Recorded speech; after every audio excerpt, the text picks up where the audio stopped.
When you want to log into a Google Classroom for the first time, you need to go to Google and see where your sign-in information is.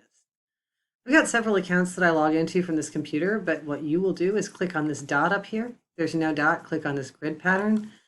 And if you try to get to Classroom right here, it may ask you to sign in. If you've already signed in, you may need to sign out or sign in to another account. Either way, it's going to take you to this page. When you get to this page, you'll need to log in with your Dallas ISD account information. Your Dallas ISD account information is going to be your 7-digit student ID number at dallasisd.org. When you click next, it's going to ask you for your password. If you don't have a password for your normal EAD login, then you need to get in touch with one of your teachers.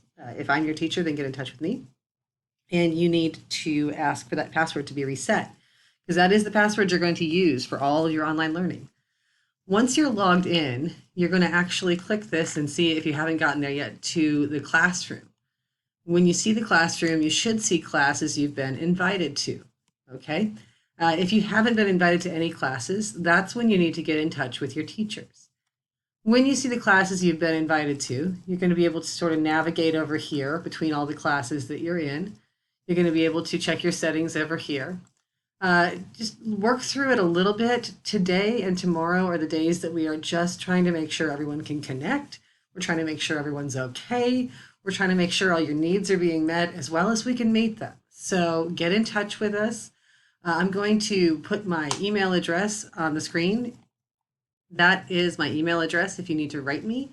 If you received a text message from me, can text back at that number. You can join my Remind. You can get in touch any number of ways, but I will help you as much as I can.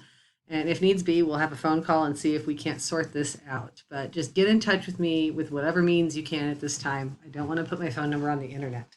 Okay?